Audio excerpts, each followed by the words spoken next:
I'm going to begin with a approval of tonight's agenda. Can I get a mover and a seconder, please? Councillor Andrews and Deputy Mayor, all in favor? And that is carried. Was there any disclosures of direct or indirect pecuniary interest tonight? Seeing none, we will begin with the singing of our national anthem, and I'll ask that you guys, if you're able.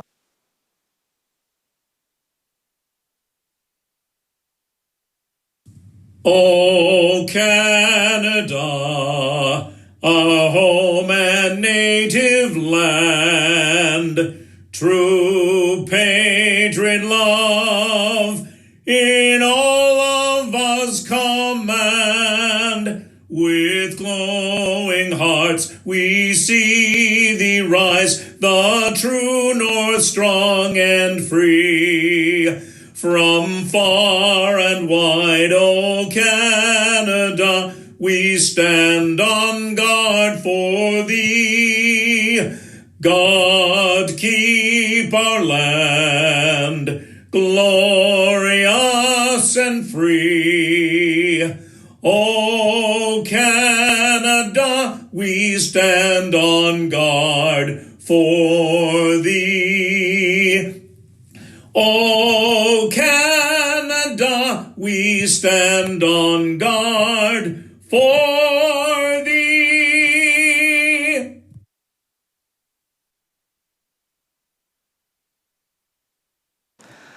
We would like to acknowledge the treaty lands and territory of the Williams Treaty Nations and the Mississaugas of the Credit First Nation. We also recognize that Dufferin County is the traditional territory of the Wendat and the Haudenosaunee and is home to many Indigenous people today. Tonight's meeting is being aired on public television and or streamed live and may be taped for later public broadcast or webcast. Your name is part of the public record and will be included in the minutes of the meeting. Any member of the public connecting via telephone is reminded to press *6 to mute and unmute, and a reminder to please remain muted until the chair requests comments or questions from the public. As this is a special council meeting, council is only permitted to discuss items for which the meeting was called. Therefore, all open forum comments for this meeting shall be restricted to the current agenda items. Those wishing to speak to council during open forum will be provided with 3 minutes to present their information to council, provided they are either a resident, taxpayer, or service provider of Orangeville and have not spoken to council on this topic within the last 3 months. If connecting via telephone or electronically, please use the raise hand feature or dial *9 if calling in to indicate your intention to speak. You will not have the ability to unmute until you are recognized and called on by the chair. Madam Clerk, are there any members of the public online who wish to speak? No? Was there anybody in the gallery who wished to speak today? Seeing none, I will turn it over actually to CAO Smith for his opening remarks tonight. Yeah, thank you very much, Mayor Post. And surprisingly tonight, I'm not going to speak about the budget. It's an opportunity to speak about something else. I want to focus on our relationship, and that's the relationship between staff and council, and share with you how much we value what we have. In a relationship that is rooted in trust, respect, and a shared vision, so much is possible. We have that here in Orangeville, and it's a wonderful thing. And this isn't just staff to council, it's council member to council member. We see that regularly. And it's staff person to staff person. This positive relationship all bodes well for the community. When citizens see collaboration, faith increases, and it should. Most of our staff, at least the most senior ones, have worked in communities where that trust and respect didn't happen and still doesn't in some places. On my municipal news feed, pretty much every day, I see the impact of that, and it is the community that loses. So much effort, time, and money is wasted on things that don't matter. When we are all working together, we can accomplish much, much more. We all stay focused on what matters, improving our services to the community, protecting our community now and into the future, and keeping costs to a reasonable level. Many of my colleagues across the province invest so much in extraneous items because they are forced to. Faith and trust should not be offered blindly. They should be earned and nurtured. Tonight continues to do that. Actually, I should say something about the budget, so I will. Our budget reflects this trust. We ask for what we think is right. There's no gaming in Orangeville in our budget. There's no secret or hidden stuff. If we need more next year, we'll ask for more next year. If we need less next year, we'll ask for less.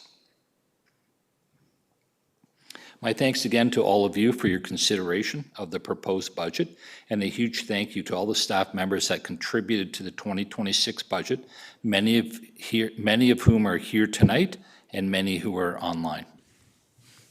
Thank you, CAO Smith. Just before I turn it over to our treasurer, Ms. Braun, I just wanted to give a little bit of information on how tonight will work. It will be very similar to what you saw last night. The treasurer will start, and then each of the senior leadership team members will give their presentation.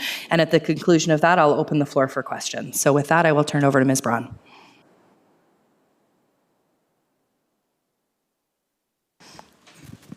Just before we do that, I do need a motion to waive the time limit again tonight. Councillor Andrews and Councillor Prendergast, all in favor? And that is carried. Thank you.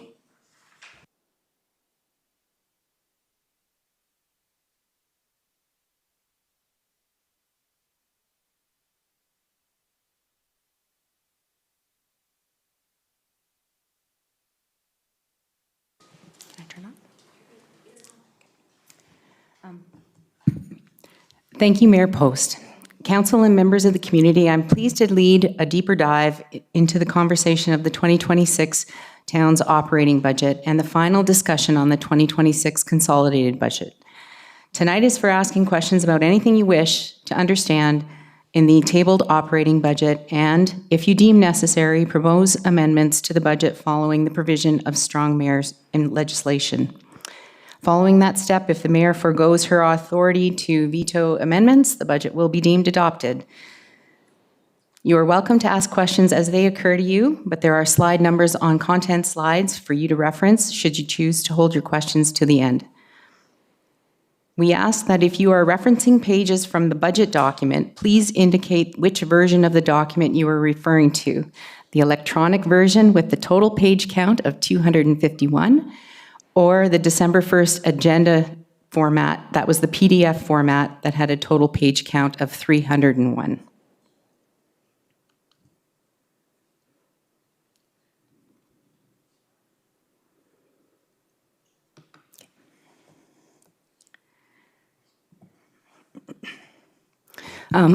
Here's the agenda for tonight. Mayor Post already kind of alluded to how we would flow the meeting, but I'm just going to start off with a brief overview of tax and user rate impacts, and then I'll be turning it over to our general managers to go through a deeper dive of the meat and potatoes in their departmental budgets. And then I think I'm doing the last two bits on administration and corporate allocations, and then I'll be turning it back over to the mayor to discuss any items requiring further discussion. Last week, there were questions on how the math worked on not just the town portion of the tax bill, but on the overall tax bill. When we review the budget and determine tax impacts, here, generally speaking, we talk about only the town portion of the budget. This slide shows some of the math that needs to be done to translate those town portion of the town's portion of the tax bill into the total increase on a weighted average basis. So last year, our 4.99% increase was actually was 3.1-ish% on the total tax bill. And yeah, that's good.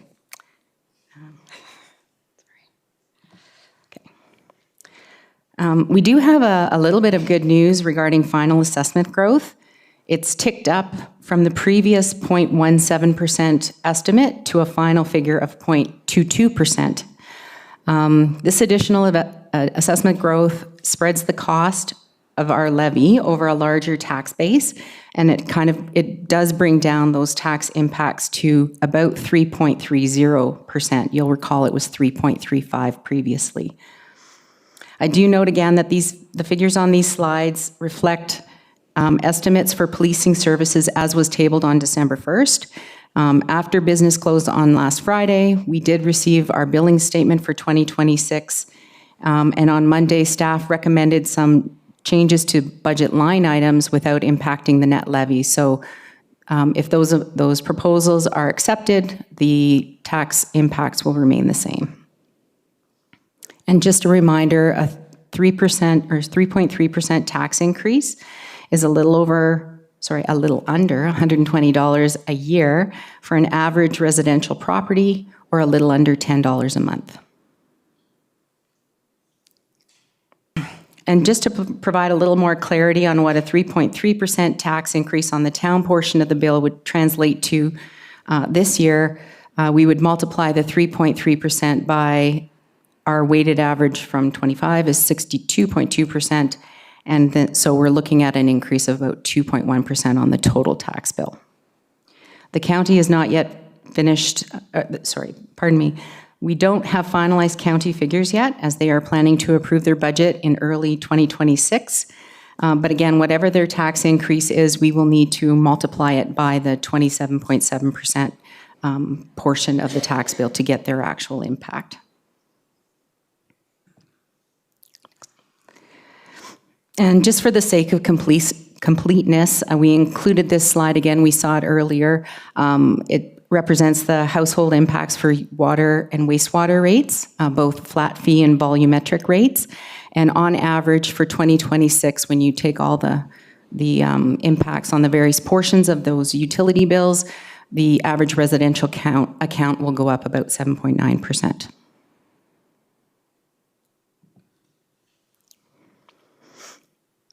And this is my last slide before I turn it over to my CLT colleagues to provide additional commentary specific to their departmental budgets.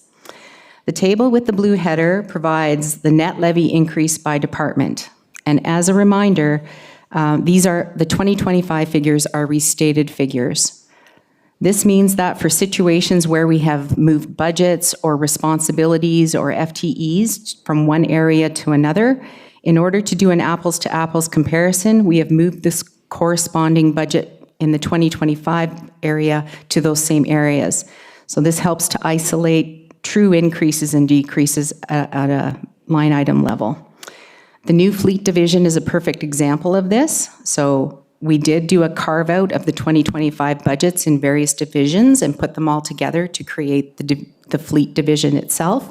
And then the 2026 budget shows the increase for just that fleet budget. The table with the green header provides some outcomes of the detailed line-by-line review exercise. In total, the town was able to find almost 1.3 million in savings, of which about 625,000 was related to the levy on the town side, and about 125,000 was on the police side in additional grants. And then there are some savings as well in the rate-funded areas of infrastructure services.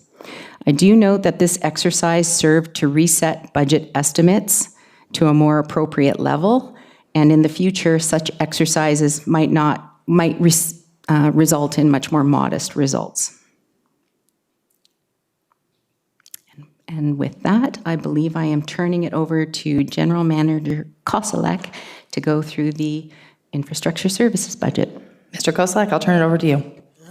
Thank you, Your Worship. Through you, just wanted to give a little bit of an overview of the comparison. Maybe we can go, yep. Just to give a comparison of the 2025 and 2026 levy comparison for infrastructure services. Gives away a little bit of the information at the top. It says the 2026 net levy increase is 122,000, or about a 1.3% increase. Infrastructure services staff did a line-by-line review of the operating budget to find savings and offset costs and reduce the budget request. Some divisions, such as planning and capital works, saw an overall decrease.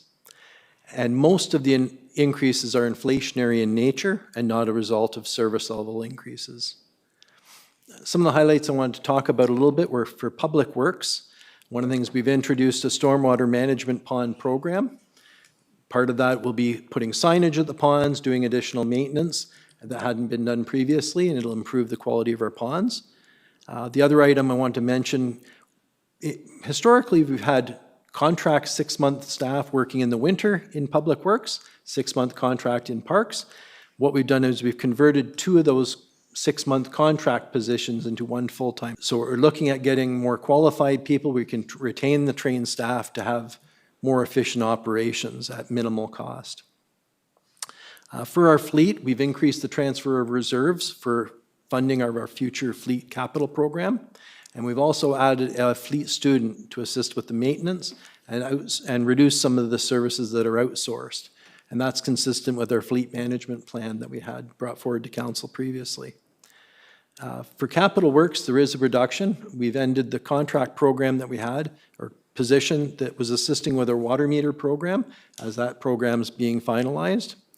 And also with our transportation, our new buses will arrive late summer, probably around September, and it's allowed us to reduce the budget for transit maintenance a little bit, and as well as a reduction in the operating costs based on the new route changes in 2025. And we also have some that are rate-based for our building department. So for the building department, the activity is a little bit quieter. So there's a decline in the development activity, but we're expecting it to rebound fairly quickly. We've had a couple applications come in recently, and we're expecting that to continue in the future. For water and wastewater, again, our staff did a detailed review of their operating budget to find efficiencies, and the recommended 2026 water and wastewater rates are consistent with the rate increases recommended in the water and wastewater rate study.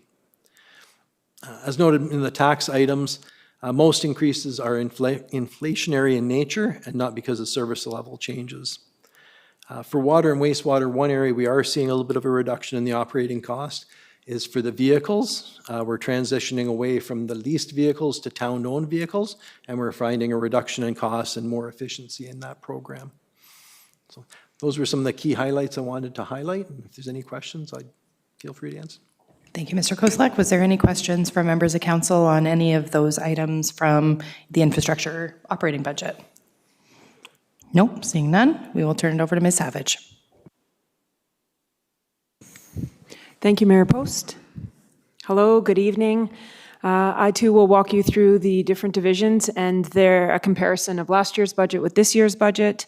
The team did an extensive review and dug a bit deeper this year to try and find some cost savings to the tune of about $113,000. We do have an overall increase of $356,000 or a 2.6% increase across the department. Economic development, there was a decrease in the provincial grant. There is an anticipated decrease in the provincial grant for the Small Business Enterprise Center funding, which will unfortunately impact the starter program and the student program, the grants that we give out throughout the year. But what the team has done is they have also decreased their operating costs to help offset the loss in funding. So you'll see just a slight increase overall from last year's budget. In parks, we've had an increase in parks rentals, and as my colleague, Mr. Koselleck, mentioned, we have converted part-time staff or wages over to full-time complements, which overall allows for a higher quality staff team. So we still have 11 students in parks, but we are converting 2 of those positions. We've also delayed their start date by a week to help offset the cost of those conversions to full-time staff. Recreation events, a bit of an increase overall. This was the main focus of this exercise, I think, this year was to right-size this budget. So it is now more reflective of the actuals. As I keep saying, we have low supply, high demand. We know that we can offer more programs and more people are participating in programs, which means we will require more program leaders to pay. Our wages are going to go up, but so are our revenues. In other areas, partner services, we do pay a third party for service delivery such as, I believe, fitness and Learn to Skate programs. Those wages they are now corrected in the budget. They reflect actuals moving forward. With facilities, we've had an increase in user fees, so that would be an increase in rentals. And we went through an exercise to decrease utility costs.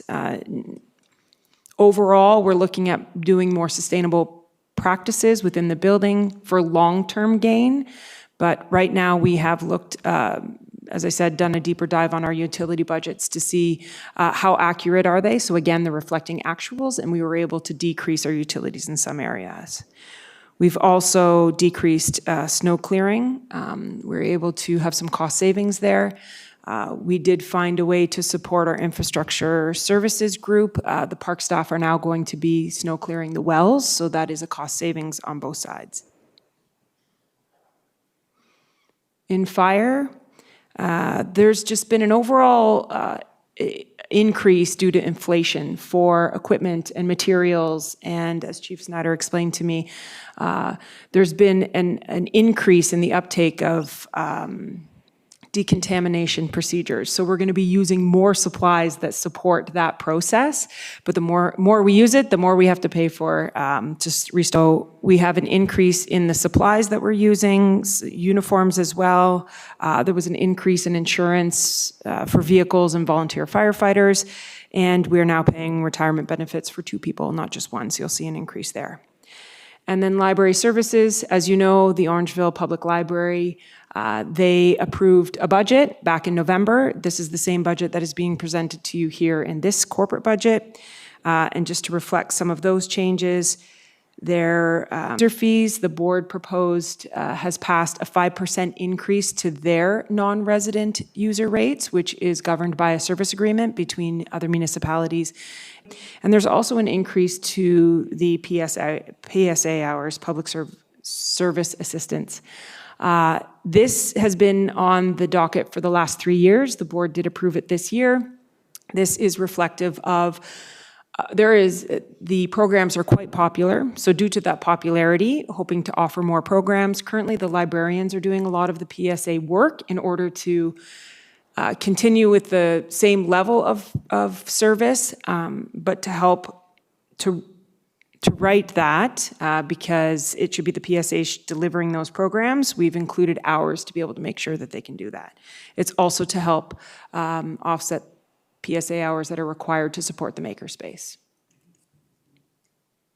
So again, this budget is, a lot of the impacts are inflationary, right sizing, it's reflective of actuals, and as mentioned, it also has to do with increased salaries and wages across the board. Thank you, Ms. Savage. I will turn it to council now for questions. We'll start with Councillor Sherwood. Thank you, Your Worship. Through you to Ms. Savage. Ms. Savage, you mentioned in your presentation that you were going to delay the hiring of parks students by a week. How is that going to affect the workload on the park, the regular staff? I'm thinking when it comes to grass cutting, we get a lot of, there's a lot of pressure for you, for your department with the grass cutting. And I'm just wondering, is that going to affect it at all? Because people will start complaining the boulevards are high, like the grass is high and stuff. Just wondering if that delay is going to put a lot of pressure on just the part-time, a few staff that you're going to have. Ms. Savage? Thank you, Mayor Post, Councillor Sherwood. That's a good question, and you're right. We're dependent on weather. If we have good weather, it will be fine. We do have these 2 new full-time employees to help support any of the maintenance that's required within that first week. We also have created some efficiencies within the department. We've reviewed our standard operating procedures. We've looked at the way we work. We're proposing to develop different crews, 3 different crews within the Parks Department, 1 to oversee horticultural, 1 to oversee field maintenance, and the other to oversee something else? Turf. So we think that by creating these crews, we're going to increase efficiencies, and we will be able to have enough people to do the jobs that we need to do, especially with the addition of the 2 full-time staff. And so you mentioned just a 1-week delay. 1-week delay for students only, not full-time. Okay, thank you. Thank you, Councillor Sherwood. Deputy Mayor Taylor? Thank you very much, Your Worship. Very similar questions, but I'll just be more granular, and I apologize for doing this. I did not send these ahead of time. But pet peeves that I would have, and Councillor Andrews and I were involved with the same citizen who was asking us some of these questions, but I think you've answered the grass cutting. But the reality is, I don't like it when we don't look after our public areas with the grass cutting. We've talked about this for quite a few years. I thought last year was much better. If we're not going to do a good job, and it doesn't have to be a great job, like a good job, then I would prefer that we talk about it now and we do a good job. It's awful to see it when it's not looked after. Some examples would be maintenance of medians. When you drive by medians that are full of weeds and long, and by feet long, it says to me that we haven't looked at those things, and it's town property and it's on town intersections.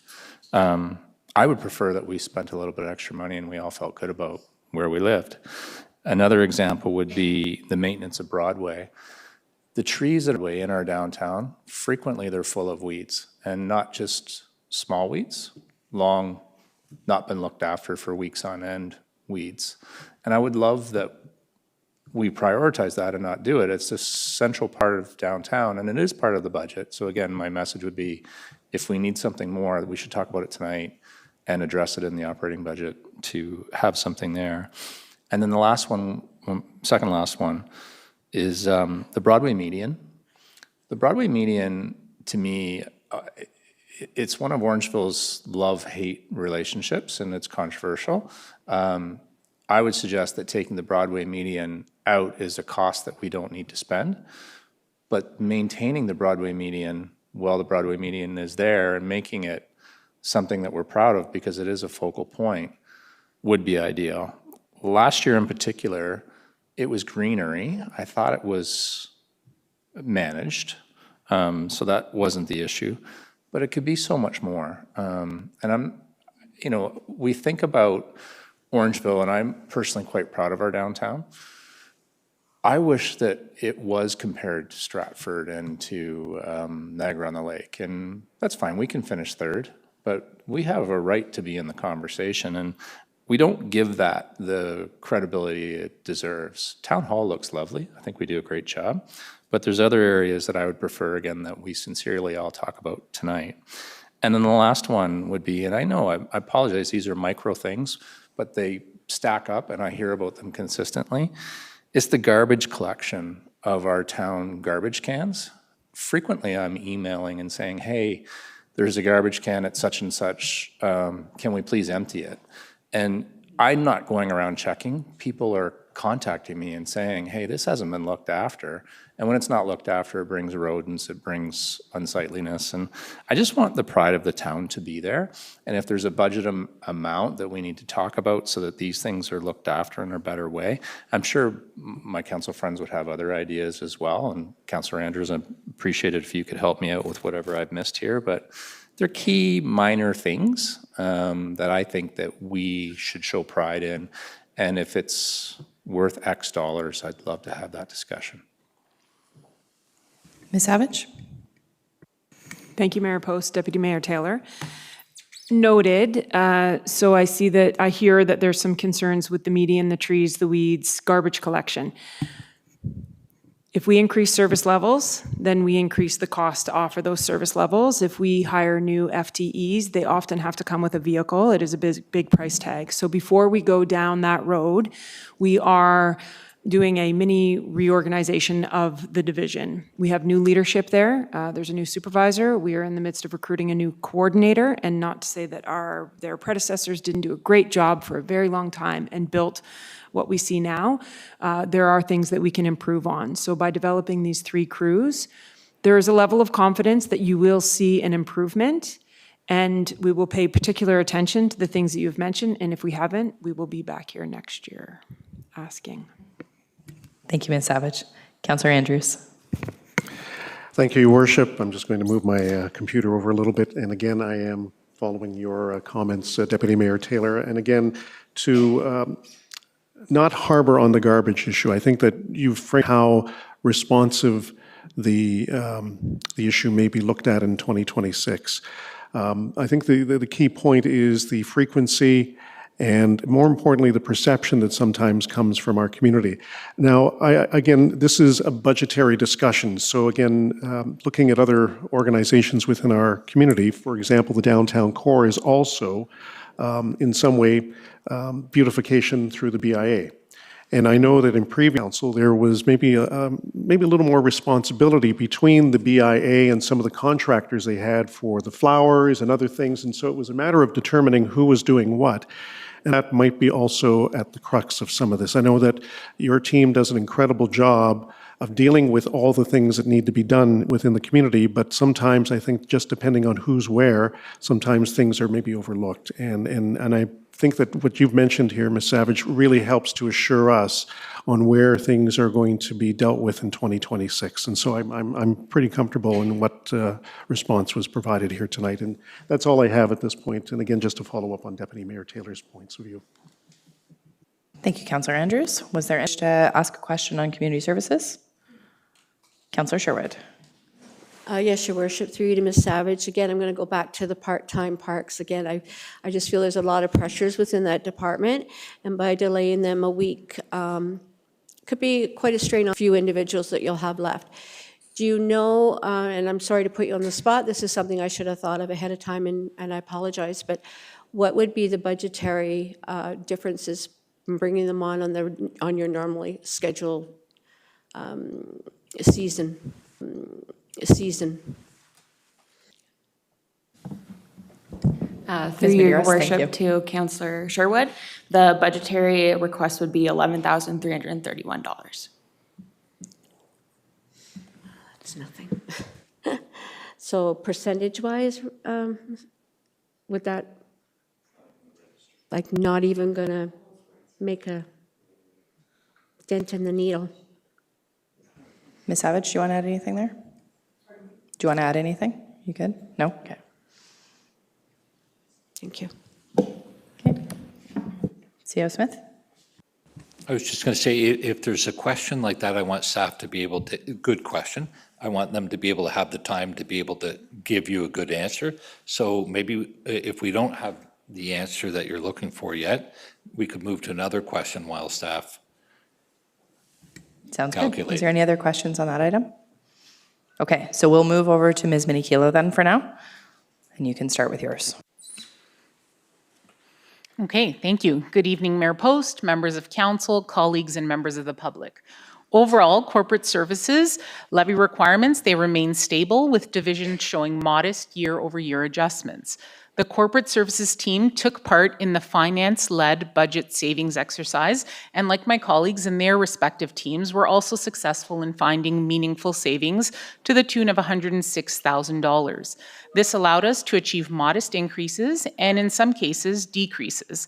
Examples include, as you can see on the screen, our clerks, bylaw, and HR teams. The corporate services team also collaborated to determine where the greatest need for additional resources was, and together decided to reallocate a position from human resources to IT. It's worth highlighting our continued investment in the IT space, and we see an increase of $334,000 in this department. I did want to take you through a breakdown of that cost in order of impact. So we'll begin with the first one. Number one is really software inflation. And I know inflation might sound like a broken record. You've heard it a lot tonight, but it is a very real impact. Software inflation drives the largest operating cost increase in our IT budget. Software inflation costs are like the other trends that we're seeing across services, construction, groceries, and cost of living. Software licensing agreements are increasing on average by 5 to 7% across the board. Cost increases for software are not for IT as a business unit individual. These investments fund the software licenses and maintenance which support the ongoing operations of our entire organization, from library to public works and everyone in between. Therefore, this operating increase is entirely driven by inflation. Number two that I wanted to speak to you about is another component that is increasing our operating budget, and that's the transfer of the position from HR to IT. So the savings that we saw in HR have now been moved, and they're depicted as an increase in IT. However, there is no increase to the budget, and internal adjustments were made to offset that impact. The final one I want to speak about tonight, there is a modest impact of our operating budget from the citywide project that council approved in 2025 that's being shown in the 2026 budget. So we continue to implement this project, and as we bring it on, there's going to be operating costs affiliated with that. So some of these costs will eventually be offset by other programs that we're planning to wind down as a result of the introduction of citywide. So overall, the corporate services team has achieved savings, and any new net costs have been either offset by reductions in other areas or thoughtful cross-team collaboration by corporate services. I'm happy to take any questions. Thank you very much, Ms. Minikilo. I see that Councillor Andrews has a question. Thank you. Through you, Your Worship. I'd like to just pose a couple of questions that weren't necessarily highlighted on this slide, but are in fact in the budget document. And so I will questions what the page number is on the 301-page document, which was the original one that those of us on council received in addition to all the addendums as well. I did notice question number one, the committees of council. And there was a reduction. And as much as it's minuscule, there was one that kind of caught my eye, which was the Emergency Committee. Can you just tell us a little bit about that? Because, I thought that, we've gone through trials and tribulations of COVID, and I thought maybe that might have some connection to it. But again, through your response, and I think for the sake of our consultation that we're going through this evening, having some clarification might be helpful. Ms. Minikilo? Thank you. Through you, Mayor Post. Thank you, Councillor Andrews, for the question. So there had been a provision for an emergency committee in the budget for a number of years. To date, that provision has not been used, and since the amount is likely inadequate for any sort of real emergency, we felt it appropriate to remove that ongoing provision. We have stabilization reserves for this exact reason in both our tax and user rate budgets, and they're more appropriate sources of funding for these sorts of situations. So we decided to clean things up and remove that committee budget. Thank you. I do have another question. Reviewing the clerk's 2026 operating budget, page 278, and it also has a slide number, or I guess a secondary number of page 233. The original budget document, I see 3 significant increases in office administration, public relations, promotions, events, and outside services, increases in the tune of 393.2%, 256, and 3,003.4 respectively. What was that all about? And the thoughts I have, no doubt, are inflation and other things, but can you provide some clarity to that? Ms. Minikilo? Thank you. Through you, Mayor Post. Happy to provide some clarification there. Councillor Andrews, the driver behind this, the sole driver, is the 2026 election. So if you'd like, the 2026 election has been lumped in with our general operations of the clerk's division, but we have a breakdown for outside services, and it's being entirely funded through the reserves that are specifically set aside for elections. Great. And that's the nature of the increase. Thank you very much for that. And third one, very quickly, has been highlighted the website and the contract redevelopment of the website. And you spoke so eloquently last night on the importance of our website and the critical page that is, really our message to the rest of the world, and again, the integration between all of our departments. Can you tell me a little bit about how this particular allocation was in fact supported? And more importantly, I noticed that there was also connection in some respect to activities sitting on the library board with my fellow councillor, Councillor Pendergrass. We've spoken about the website as well. Is there any connection? So that kind of is a two-parter question. Ms. Minikilo? Thank you. Through you, Mayor Post. Thank you for the question, Councillor Andrews. So the position of the communications lead for website redevelopment is a contract position that's being brought to us for 18 months, and then that will wind down when the project winds down. And that will be cross-utilized to support the full redevelopment project for orangeville.ca, Love Orangeville, and the Orangeville Public Library sites. So we're going to try and consolidate that as much as possible. When the website project was initially budgeted, it did not include a contribution from the library, and that's probably why you see the library formally allocating funding to support a new website.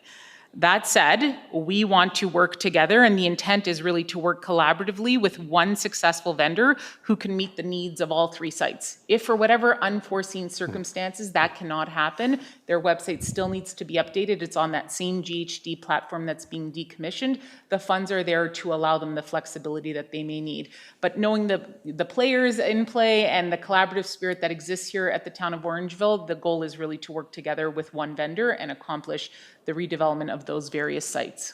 Thank you very much. That's all I have, Mayor Post. Thank you, Councillor Andrews. Deputy Mayor Taylor? Thank you very much, Your Worship. So again, I want to preface my comments by saying I'm incredibly aligned to the document, similar to last night.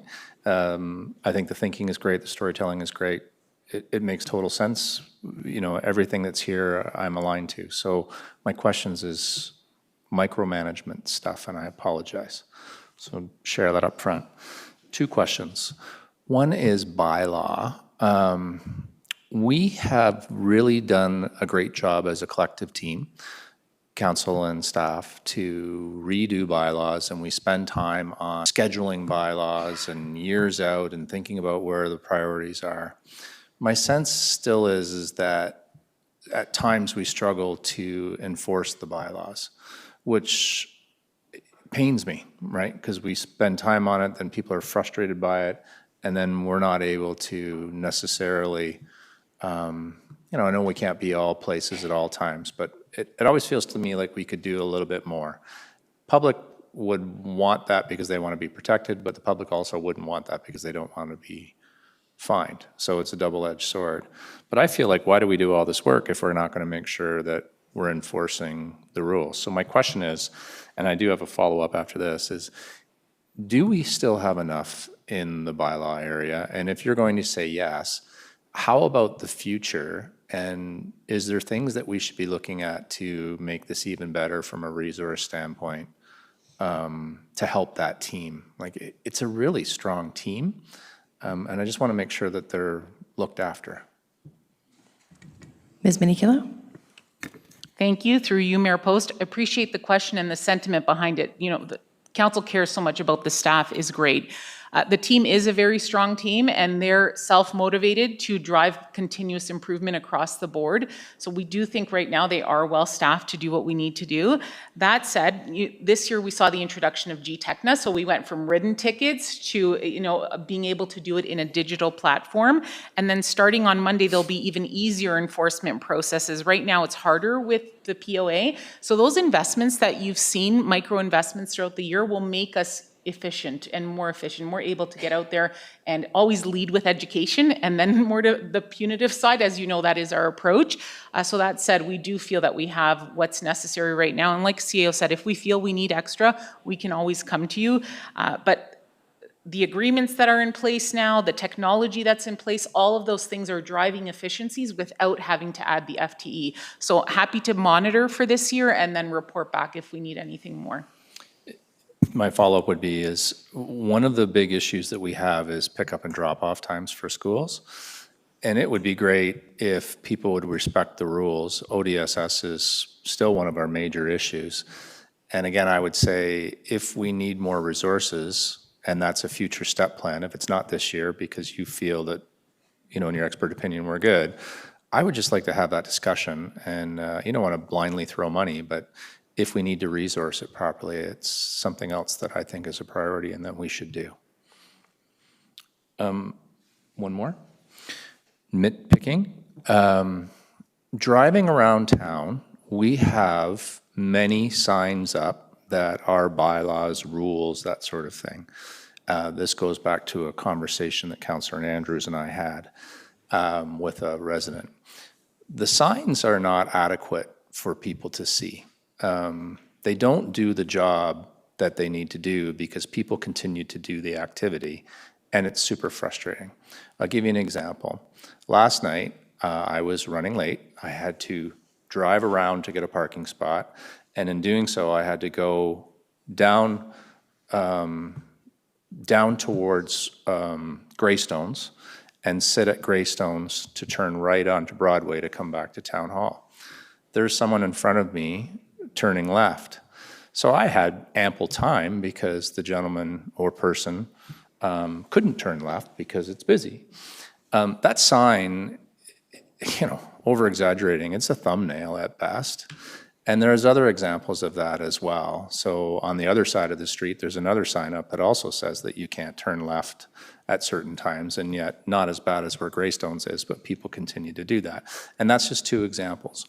I would love it if we could somehow do an inventory and put money aside again, and I don't think it's a lot of money, but to fix these signs so that people can truly see them.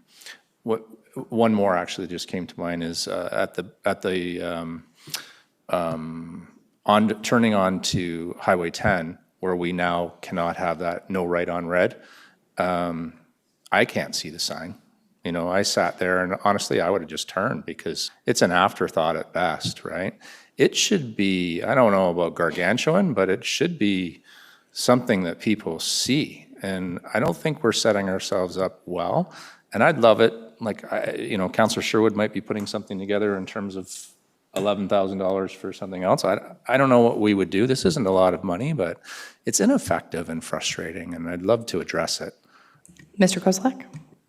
Yeah, through your worship, I just wanted to comment on the second one first. The sign on Highway 10, the no right on red, that was something implemented by the Ministry of Transportation. It didn't involve the town or the county. They just implemented on their sole discretion. So concerns have been raised to them about putting some advanced signing, larger signing in.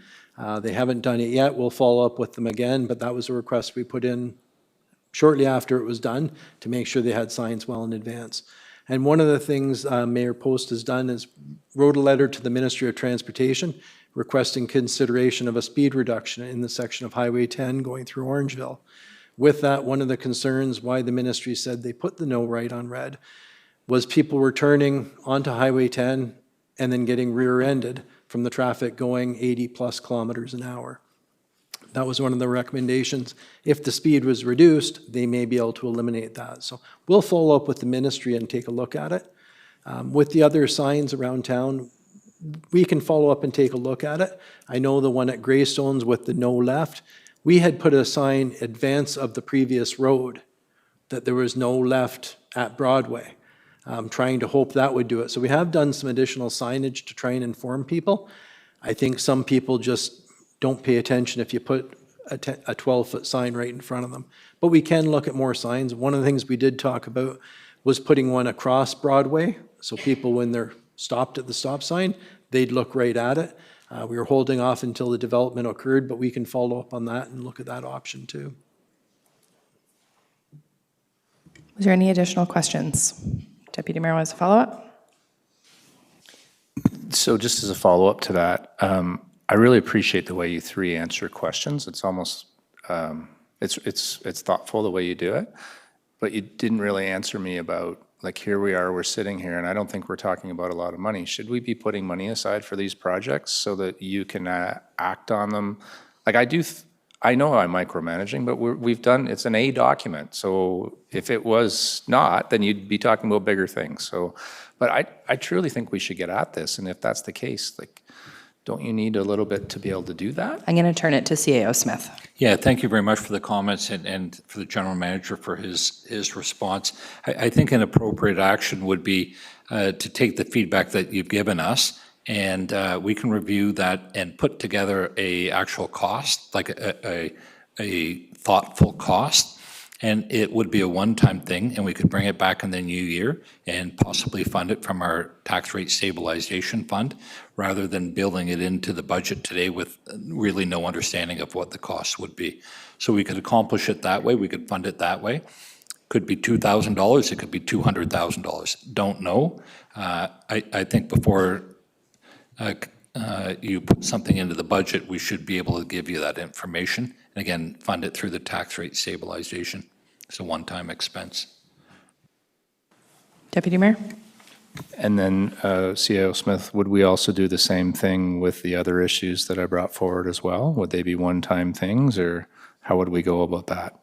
Yeah, those things I think are one time, not the things that you spoke about regarding parks, but the questions that you posed to the general manager of infrastructure services. Without understanding what the real cost is, it would really just be a placeholder or a ballpark, and it'll push the tax rate up when it is typically a one-time expense. So we can accomplish those things and bring back to you for approval what the cost would be for those. Okay. Fair enough. And I think your commentary, if I could just, I'm going to turn it over to Mr. Koslak too, but I think your commentary in terms of community services in the parks, I think Ms. Savage did a really good job of explaining the efficiencies that have been found in the department, and I think that will naturally take care of it without having to add back in students or anything like that. I think that, I think the conversation about restructuring the department to find those efficiencies, much like we have in other areas, when we talked about bylaw, and a lot of the work that was done in preparation for this budget was done with the idea of improving our processes and ensuring that we had efficiencies going forward, so that we weren't throwing money at things to solve it, and instead we're finding efficiencies within the framework that we already have. Yep, go ahead. I know I'm on a slippery micromanaging scope, and I apologize to the group, but we've been through this so many times. I know that tonight's the night. So if you don't bring these things forward, I'll never get Councillor Sherwood's support past tonight, but I might get it tonight, right? So I just want to make sure that we're going to cover off these things when we have a chance. Through your CAO Smith, Mayor Post, we take note. We have an action list. The alternate action is you can put something in the budget making up a number. And we can do that tonight. I'm not recommending that you do that because we don't know what the number is. So I think a more prudent process would be do it that way. If you have these concerns during the year or prior to the budget, please bring them up. And then we can build the case and then present a thoughtful inclusion into the budget. And I know some of these things you have brought up. But I think instead of saying, hey, we haven't reacted to them, I think that Ms. Savage has indicated some ways that we have responded to move it along. In bylaw, there was a response about some of the ways that we have made efficiencies, without putting things into the budget. So it may not be things that are obvious unless we identify them. So the things in bylaw, as an example, you probably wouldn't know about. The great steps that they've made in that team and in the park team and the more full-time staff, I think will help. It elevates the quality of work. They're here for a long time, so we're not spending 2 of their first weeks training them. There's efficiencies that we're finding throughout all of our areas. Mr. Koslak, I think, had one more item to add. Oh, through your worship, just wanted to mention, we do have a budget for sign replacement and sign installation, so we can take a look at it. I don't expect the ones that we're commenting on tonight would be very expensive, but we can take a look at it, and if it is a significant value, as the CAO mentioned, we can bring something back, but I expect we could take care of those within our existing budgets. And if anybody does have any issues during the year, let us know. We can take a look at it right away. Thank you, Mr. Koslak. Was there any other questions on this piece? Okay, I will turn it back then to Ms. Braun, who was going to cover the last couple of pieces, I believe.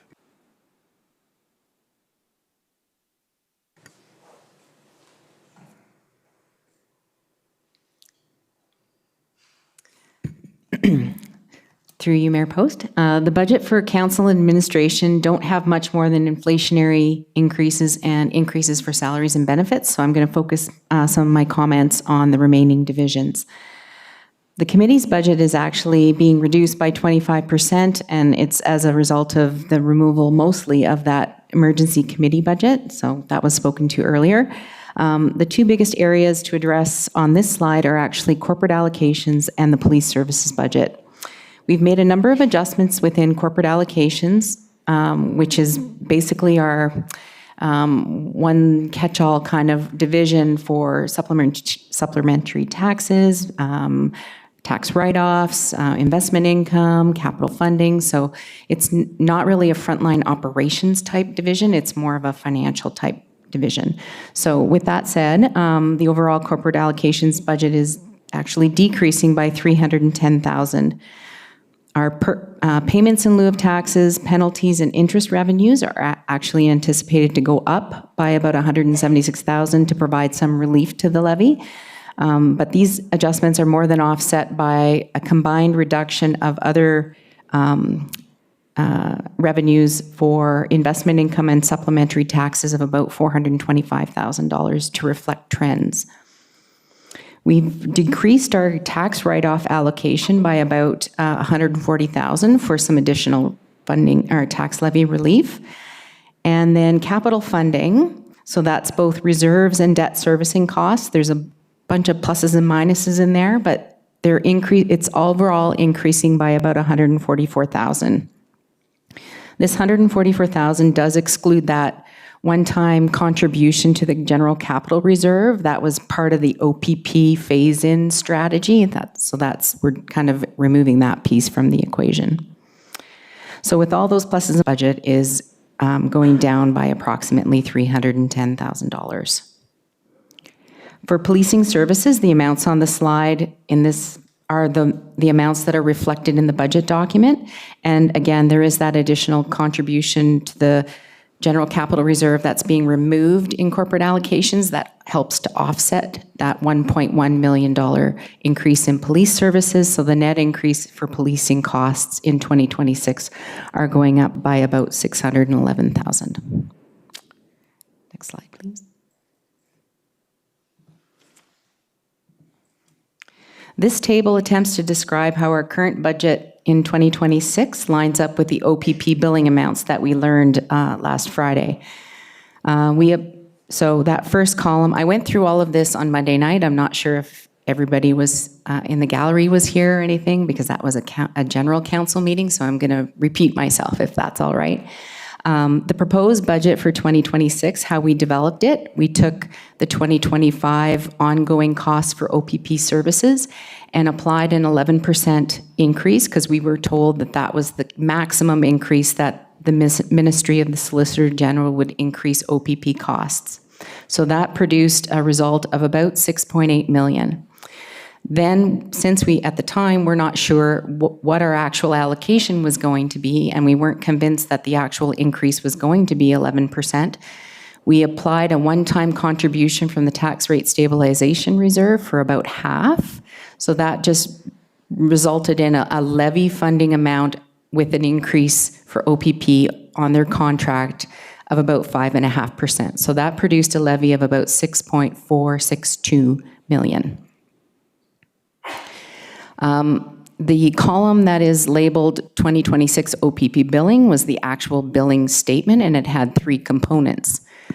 The ongoing costs are going up by about $6.469 million, so there's about a $6,000 difference between what we have in our budget and what the ongoing costs would be.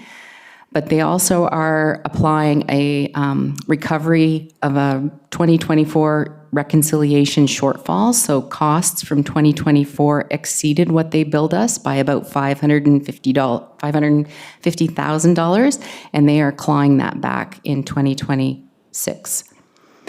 And then they applied the capping adjustment to the net amount of the billing cost from 2025. So they took the total cost and we got $1 million lower. So they applied the 11% increase on that number. So in effect, they've given us relief twice. So that's producing a capping adjustment, that's what we're calling it, of about $1.4 million. So the net billing from the OPP will be temporarily reduced to $5.6 million. But we do know that ongoing, the level of funding we will need for OPP services is about $6.5 million. And just so we did come up with some recommended budget adjustments. First of all, we don't really need that contribution from the tax rate stabilization reserve, so we can take that out. That's the $336,914. Then we can also reduce the billing costs on a one-time basis by the amount of the capping adjustment relief, $1.4 million. And then staff proposed to absorb that budget capacity with a temporary contribution to the general capital reserve of about a little over $1 million. That's for two reasons. One is if we were to actually remove that from our tax levy, we're going to have to add it back in 2027, and that's well over a 2% tax increase before we've done anything in the 2027 budget. As well, with the line-by-line review that we've done, we know that historically we've been putting our operating surpluses into our capital reserve, and we've tightened down those budgets, so there's not going to be as much funding for capital going forward, so every little bit will help. So a temporary contribution of about $1 million will help fund our capital program, at least temporarily. So it would be prudent to do that. And I think with that, I am turning it back. I am going to pause for questions, if that's all right. Perfect, thank you. We'll start with Councillor Andrews. Thank you, Your Worship. Ms. Braun and your team, I want to thank you for all the work that has been done. This is just exceptional on what you've presented to us. And I think it is a collective effort amongst all the departments and all the staff. And again, kudos to everyone. I do have a question, and again, where it comes back, I go back probably 2 or 3 months ago about dividends from Orangeville Hydro. So I'm going to zero in because, again, you were highlighting some of the corporate components here in your slide. This was on page 83 dash page, whatever it is, 38 in the document. Again, this is that PDF. And so I see the allocation here, 475,000. So this is dividends from Orangeville Hydro. Has anything taken place regarding the discussion that you brought up? And again, not to put you on the spot, but this is something maybe obviously that can happen in 2026. But again, I'm just curious because I see the line by line going right through to 2030. It's the same amount. And I would hope that there would be some increases at some point. Ms. Braun? I have not been advised that there would be any changes to the amount of dividends that we could potentially receive. I understand that they've been fairly stable over the last number of years. Okay.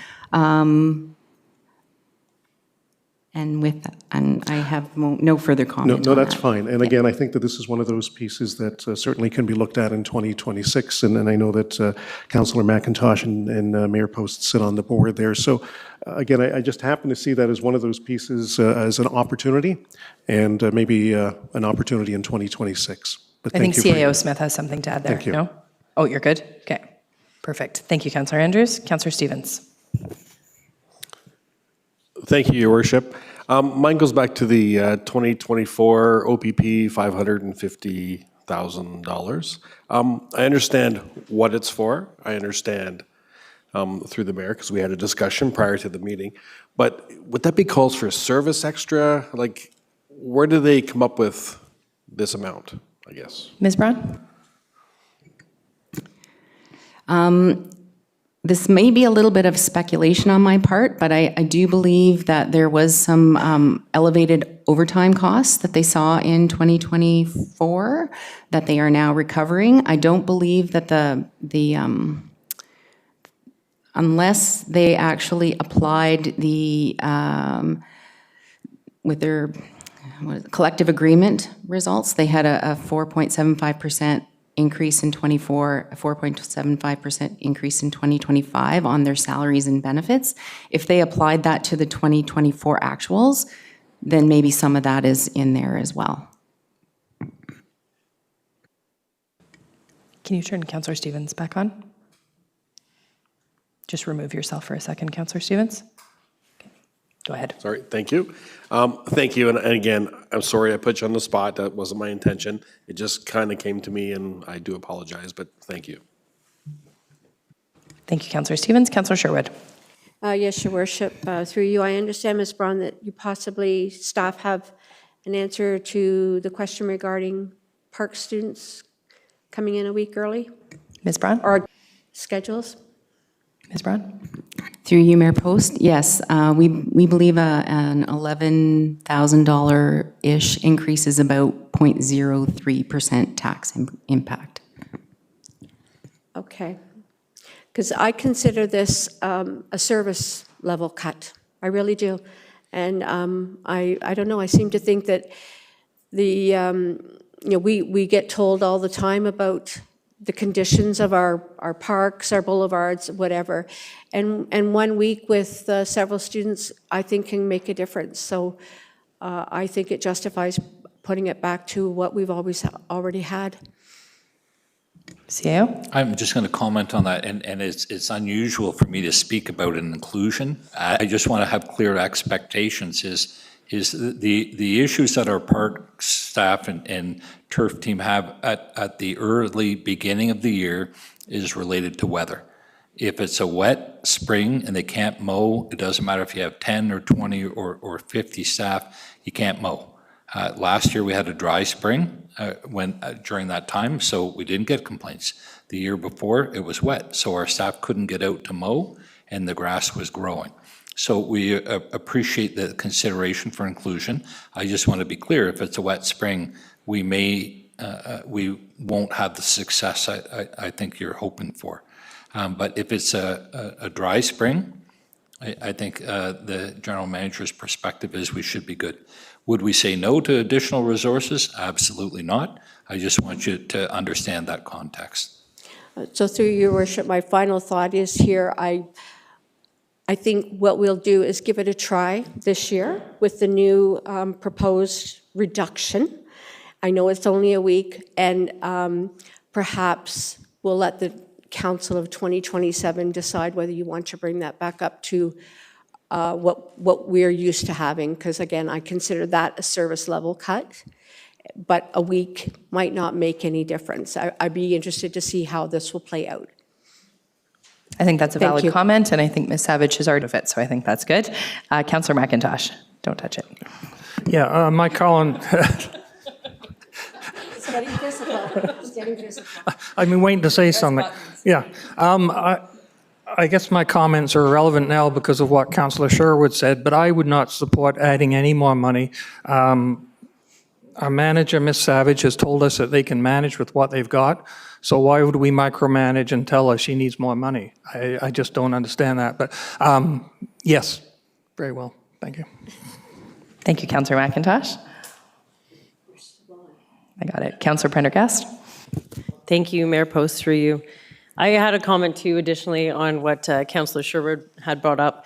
I think the conversion of the roles from part-time to full-time will also change perhaps the capacity of the employee and the quality of life of the employee and their investment into the workplace, which I think is a fantastic thing for you to consider.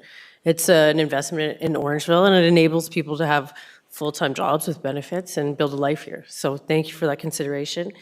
Something I noticed just in terms of garbage cans in the parks, the ones specifically at the large sports field by Princess Elizabeth, airing grievances here, but they're removed quite prematurely.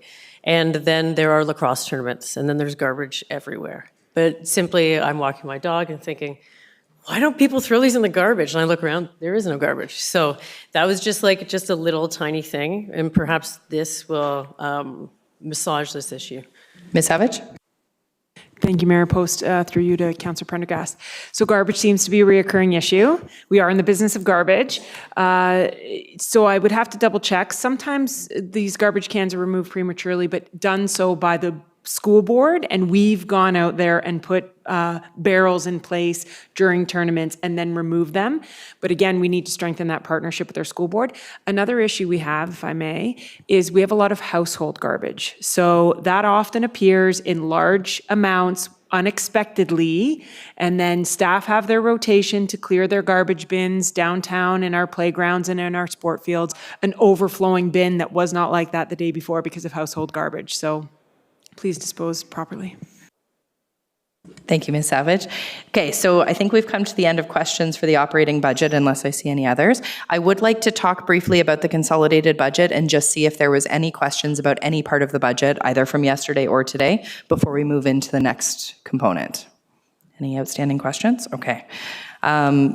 The next step is that we would take any amendments. I did speak to Councillor Sherwood ahead of time about a potential amendment for the Opera House management report that we'll be receiving later. So with that, Councillor Sherwood, I can turn it over to you for the amendment you'd like to bring on the floor. Yes, thank you, Your Worship. I wanted to address the Opera House management and put forward a motion that the Mayor's 2026 operating budget be amended by adding a one-time request of $17,773.11 funded from the Tax Stabilization Reserve with no impact to the 2026 property tax levy, and that the Mayor's 2026 operating budget be amended to increase the Economic Development and Cultures Grants budget line by $15,000 to be funded from the property tax levy to increase the annual fee payable to Theatre Orangeville to $65,000, resulting in an increase to the levy of 0.03%. Thank you, Councillor Sherwood. Could I have a seconder for that? Councillor Andrews, and was there questions about that? Deputy Mayor.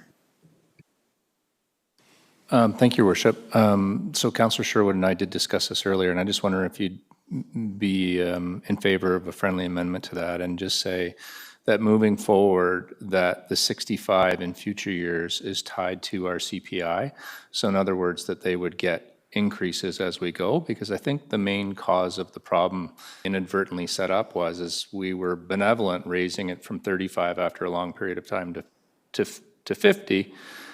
And now we've realized that we've created a deficit situation because inflation has been an issue. And I think if we just addressed it by saying that moving forward, so it'd be 65 as you had just said, and then in the future years, we would add CPI to that number. And to me, it should go away. Can I make a comment to that first, and then I'll turn over to Councillor Stevens? From the report that came, I don't have the item number in front of me, the staff report that came, it did indicate that the $15,000 was actually above what they require based on their operating needs. So I wonder if this $15,000 this year and next year would be enough to get us through until they renegotiate the contract in, I think it's 2027? Yes, that's right. In which case we could add that component as part of the amended agreement, potentially. Can you turn on Deputy Mayor's microphone? I guess that's fine. I have a funny feeling that we're going to be back where we are again. You know, I don't want to speak inappropriately, but we know that things are tight at the theater. What I'm proposing is such a minuscule amount of money, like it'd be $1,500. To me, we're supporting these people. I don't see an issue with going forward with this. I think it says that we value them, we think highly of them, and we want them to sustain themselves. We're arguing over hundreds of dollars here now, but anyway. Thanks, Deputy Mayor. Councillor Stevens? Thank you, Your Worship. I guess my only comment, I'm going to support this, obviously, but my question would be, when was the last time the user fees, and I understand the town sets the user fees for the theater, that's question number one, so I'm getting a nod, thank you. And then when was the last time that they were raised? And I'm just wondering if maybe in the future, when the contract ends, if that's a good time to go through that. Because I know other user fees have increased over the past few months. So I'm just wondering if that should be maybe looked at. Ms. Lemire, I'll take that one. Through you, Mayor Post, to Councillor Stevens, the user group rental fees go up 2% every year. So that's included in the provisions of the agreement. Thank you. Question answered. Thanks, Councillor Stevens. Do you want to shut off your mic? Councillor Andrews? Thank you, Your Worship. And as we are going through this process of an amendment, and again, I have voted in favor of this, the actual report is going to be discussed after we go through the other portions of this budgetary component. Am I correct? So where the report is in the agenda, we will be speaking to that at that time. Is that correct? It's really just a motion to receive at that point. So if there's anything you want to bring up, you can do it at this point as well. I can do so? Yep. Again, I'm in full favor of this, but at the same time, I do want to make a statement that refers to the decision-making. And again, I have full confidence and again, admiration for Councillor Sherwood and her involvement on the board. But it is also the board that I think had something to do with where this all lies right now. And again, be that previous boards and again, I'm not pointing the finger, but I think the board from a governance perspective has a responsibility. And again, as much as staff, do their thing, it is also the board that I think has to take some ownership of this as well. Thank you. Thank you, Councillor Andrews. Councillor Sherwood? Councillor Andrews, could you just shut off your mic? Thanks. Councillor Sherwood, go ahead. Yeah, yes, Your Worship, through you to Councillor Andrews. I will definitely take that back to the board. Again, this isn't like a financial bailout or anything. It's been proven and verified by our finance team that there was definitely a shortfall when we're talking about the 17,000. And in that case, I think it justifies that, yes, we're getting a pretty good deal by having them operate at a low cost of $50,000. And I think the $15,000, whether they say, oh, it's really only 10,000, it's still justifiable, as in my opinion. We're getting a good bang for a buck. We want that theater to thrive. We want it to be full. It brings people around our town, the operation of this building. So again, I'm very thankful to my members for supporting this, and I like the idea about the cost of living increase. The manager, Lemire, mentioned that the rates go up 2% every year. So I wondered if we should put that in this, that we also increase this by 2% a year to offset what the increase in the rate is. Or were you thinking full actual inflation? So I would like to make an amendment to the... Madam Clerk, can we just update the wording on that? Through you, Mayor Post, if I can just have a minute to update the wording to that motion to reflect what Councillor Sherwood is reflecting for her amendment. Thank you. Councillor Andrews? Yes, thank you, and I will certainly support that. And again, I don't want to be accusatory in any way. I just wanted to be frank that, when this particular ask was presented to council, it was, and I absolutely agree, there were so many factors that have been highlighted accurately in that report. But, there has to be some responsibility too on the board. And again, it's one of those things that I think we all learn lessons, and in moving forward, that we will end up seeing maybe a robust agreement that is, positive for all parties in 2027. Thank you, Councillor Andrews. Madam Clerk? Are you good? Yes, we are good. So the amended wording is to add to the second clause after $15,000, increased annually by 2%. Perfect, thank you. Do I need to vote on that amendment first, or is it just reworded? We would need a vote on the amendment, so we Okay. would need a mover and a seconder on the amendment. Okay. And then mover- a vote on the main motion as So Deputy Mayor moved it and seconded by Councillor Sherwood. Okay, so on the amendment then, all in favor? And that's carried unanimously. And on the original motion, we've already got a mover and a seconder, so all in favor, and that is carried. Thank you, Councillor Sherwood. The next amendment that we have is related to the OPP billing. I'll turn it over to Deputy Mayor Taylor.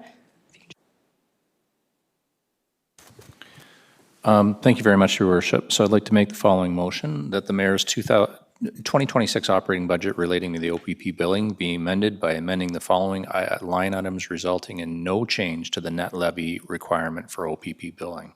Number one, remove the tax stabilization reserve funding in the amount of $336,941. Number two, including the capping adjustment reduction of $1,383,296. And number three, adding a one-time contribution to the general capital reserve of $1046,382. Thank you, Deputy Mayor. And just for clarity, that was as recommended by the staff. Was there a seconder for that amendment? Councillor Andrews, any comments or questions on that item? Okay, I'll just call the vote then. All in favor? And that is carried. Now, was there any other amendments that any member of council wanted to make at this time? No? Okay, we're good. So before we receive the reports and adjourn our meeting tonight, I just wanted to take a moment quickly to recognize the true scope of what has been accomplished tonight and over this process. This budget is the product of extensive work, months of rigorous review, thoughtful planning, and deep collaboration. As the CAO said, it reflects dedication of an incredible staff team and the collective commitment of this council.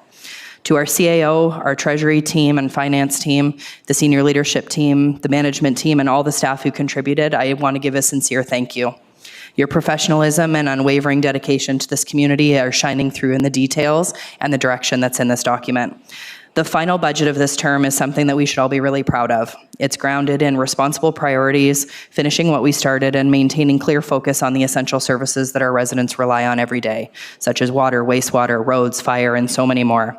But it does something more than that too. It positions Orangeville for long-term financial sustainability, setting a foundation that supports resiliency, thoughtful growth, and responsible planning well beyond today. And that vision matters. It speaks to our shared values, our leadership, and our respect for the future of the residents that we serve. I do want to speak really briefly to the legislative framework that we're working within. Under the Strong Mayor legislation, I do hold a veto power over the amendments that were brought forward tonight. And as I have said from day one, while those powers exist, I will not be using them. And I stand by that commitment tonight. I will not be vetoing any amendments passed this evening because this budget is not and has never been about one person's authority. It's about our council working together to reflect the needs and priorities of an entire community. So at this time, the clerk's already provided me with the mayoral decision, which will deem this budget adopted as of tonight. So I will sign that right now for the clerk. And while the legislation does not require a formal council vote on the consolidated budget, I believe really strongly that your voices should be heard and recorded, because we've talked about transparency, democracy, accountability, and collaboration, and they're not just values that we speak of, they're values that we practice every day. So therefore, I'll be suggesting that the following motion be moved, seconded, and voted on as per our usual process, ensuring that this budget is, but through the collective will of the elected council. So the wording that I would like to use is that report CPS 2025-99, the 2026 consolidated budget be received, and that council approve the 2026 consolidated budget as follows. With a 2026 property tax levy requirement of $40,306,979 for town services excluding police services, and that council approve a 2026 property tax levy requirement of $5,488,378 for policing services, and that council approve the 2026 capital budget and approve in principle the 2027 to 2035 capital forecast as presented on December 1st, 2025, subject to final adjustments for 2025 unspent carry forwards. Can I have a mover for that? Deputy Mayor, and a seconder is Councillor Prendergast. Before I call the vote on that, I did just want to mention Deputy Mayor and I had a good conversation yesterday about the long-term capital forecast, and specifically as it relates to Tony Rose. And we just wanted to be really clear, we're not making any amendments to the placeholders that are in the budget, but we do want the public to really know that when you look at the forecast for what's being spent on Tony Rose, it is not to fix anything that is wrong with Tony Rose today. It is not about bringing the pool back up to standards or any of those things. It's about making sure that our staff team have the ability to start the work once a plan has been approved by council with the consolidation of discussion with the community. And when we bring forward a plan, we will have the money in the budget to start moving that plan forward through engineering costs or anything that may be required there. So I just wanted to make that clear before I call the vote on the consolidated budget. All in favor? Oh, sorry, I apologize. Before I call the vote then, Councillor Stevens. I would just like to say thank you for having trust in us and all the staff. Thank you, Councillor Stevens. Councillor Sherwood. Your Worship, yes, I too want to thank you very much for your leadership and devotion to democracy. In your motion, you're mentioning the specific dollar amounts. Does your motion also have including the budget as amended with the additional funds that I've just asked for? That's a great question because they prepared it, I think, knowing that those were coming. So Raylene is nodding at me, yes. So that includes the proper amounts. Thank you. Wanted to make sure that we had everything properly dotted and crossed. Perfect. Thank you. Was there any other questions on that? Okay, then I will call the vote. All in favor? And that is the budget carried unanimously. So with that, in accordance with the Municipal Act, the budget process is now complete. The 2026 consolidated budget is adopted. We will move into staff reports. We will start with the Opera House management fee review. Can I have a mover and a seconder to receive that report? Councillor Andrews and Councillor Prendergast, all in favor? And that is carried. And then the bylaws. There's a confirmatory bylaw for the special council meeting held tonight. Can I have a mover and a seconder for that one, please? Councillor Stevens, seconded by Deputy Mayor. All in favor? And that is carried. And a motion to adjourn. Councillor McIntosh and Councillor Stevens. All in favor? And that is carried. Thank you, everyone. Have a good evening.